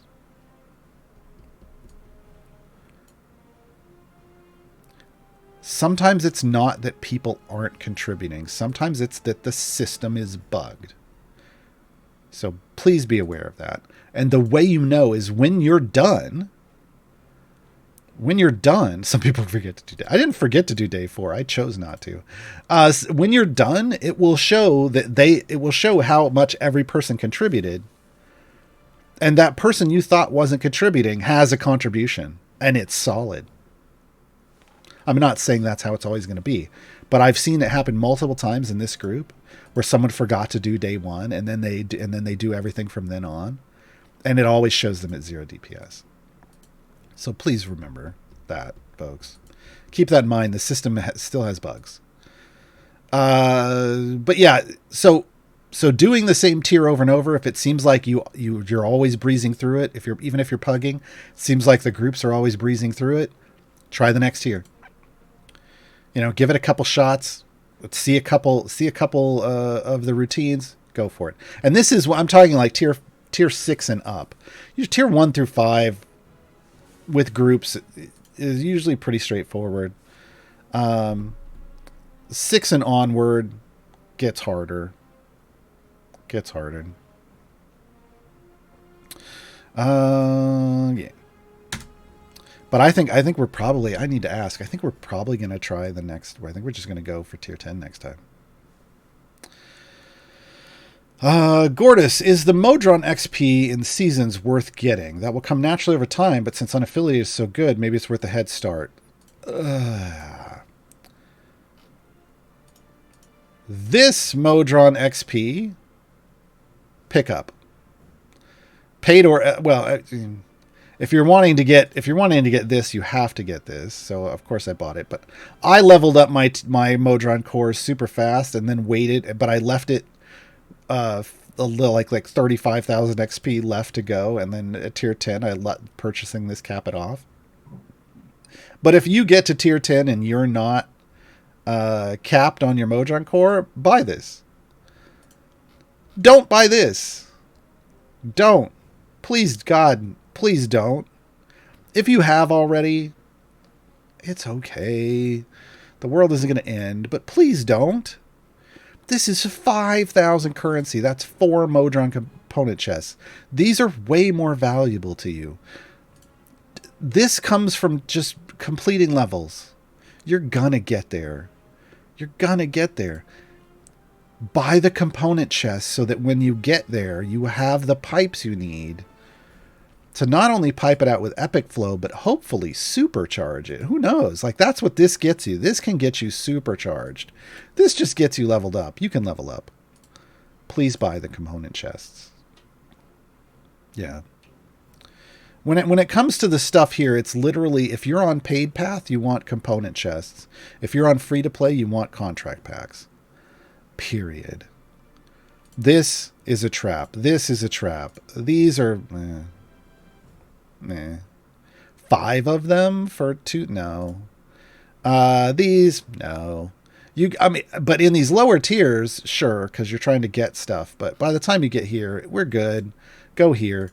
Like, this is 4,000 for 5 of them. You get more item levels for your champions from here. You might be like, but I want to hunt for epics. Nah, do that in a time gate. Just get item levels from here. Or, again, this is on the paid path, though. You want these. You want these and you want these. Yeah. Yeah. We're almost out of here. We got about 5 cents. 5 cents left. 5 minutes left. And then we'll have to hit out with the music. Maybe, definitely not. What would be the most valuable non-speed champion to get as a new player? In a vacuum? Krull. And what I mean by in a vacuum is not you're stuck in a vacuum cleaner. I mean, if it outside of all other considerations, Krull. Krull is an early game snowball champion. I really wish they'd give him a snowball skin. Where it's just, he's surrounded in snow and just he's got the points of his thing just kind of pointing out of the big snowball and he's just kind of like waddling along. That'd be great. The reason I say that is Krull not only gives you pushing power via debuffs, which is great. That's what a champion should want to give you. But Krull also gives you lots of gold. And that gold gives you pushing power because you're able to upgrade your champions more, which also upgrades his debuffs, which lets you push real far. And then when the adventure ends, all of that gold you earn turns into favor. And favor it lets you get blessings, but it's also a gold multiplier once you go back into the mission, and then you snowball again. This is fantastic early on. Absolutely fantastic early on. However, not as necessary later on.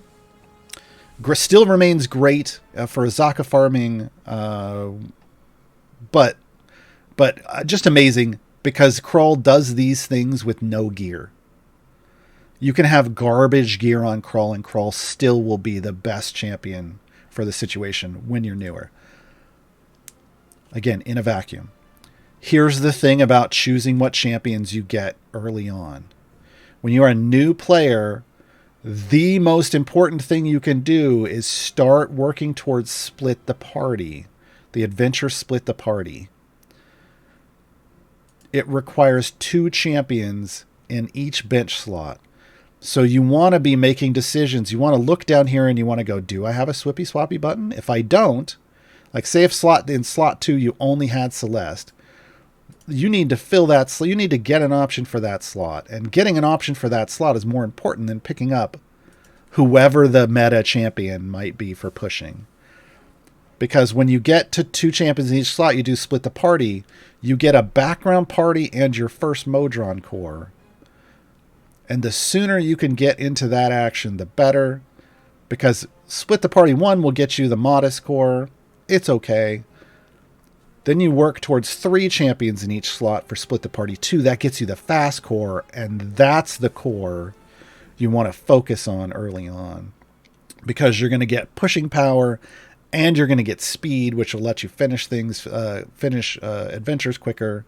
So the sooner you can get leveling that stuff up, the better. I know Rough Rider just said, or you can get your first core from the season reward. Sure. Tier 3 will let you get the unaffiliated core. And you could start using it to automate. You still want to push towards split the party. You still want to get split the party 2 and that fast core. The fast core is still where you should be focusing your time and energy just because of the way it's going to speed up what you do. The vast majority of time, like even right now, I did bully for Vecna with my speed core.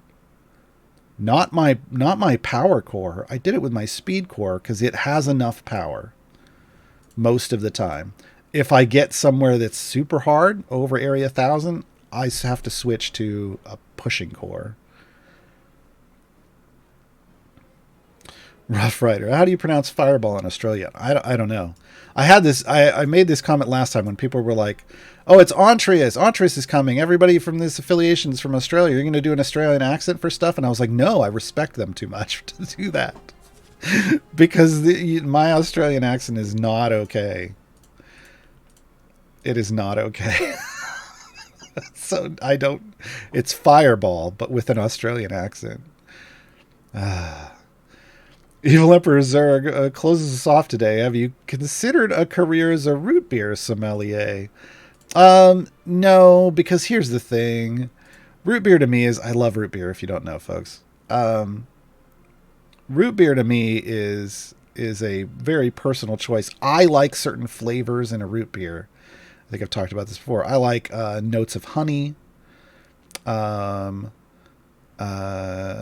something else that I can't think of off the top of my head. Oh, vanilla and honey notes, like light notes of those, are great for me. But everybody's a little different. Everybody's going to have a different flavor they're going for. Rough Rider likes licorice flavors. I can't stand that.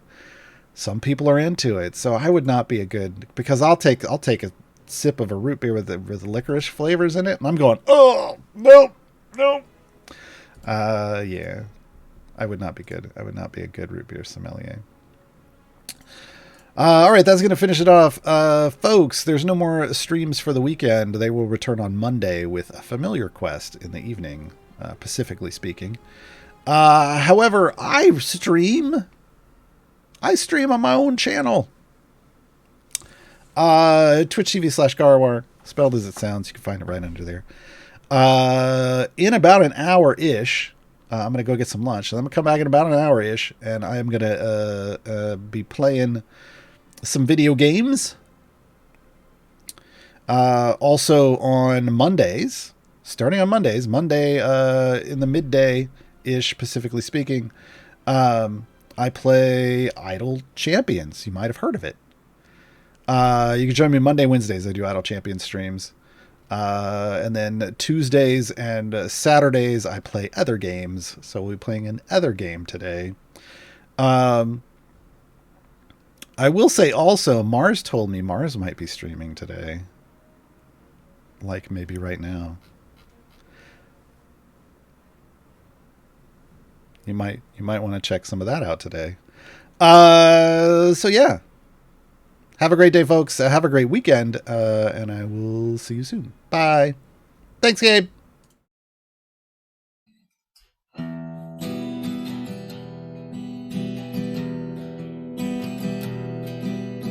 Once I had a heart, a liver and a brain, fell on my own sword. Now this is what remains.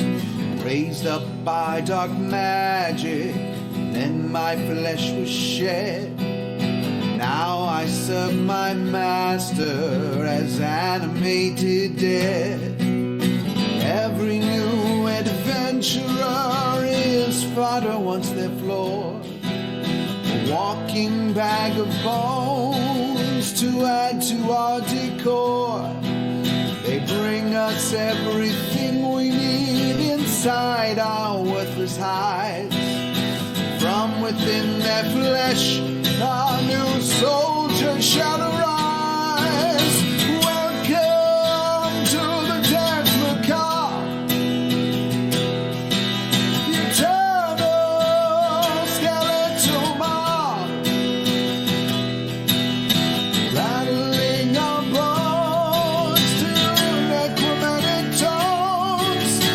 I'm your widest grin, I've become a skeleton. Dance macabre.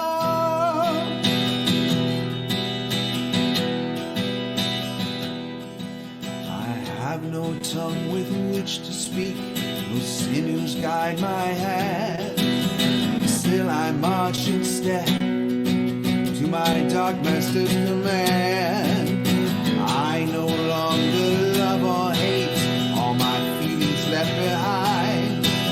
I'll fight until I fall apart, final peace I cannot find.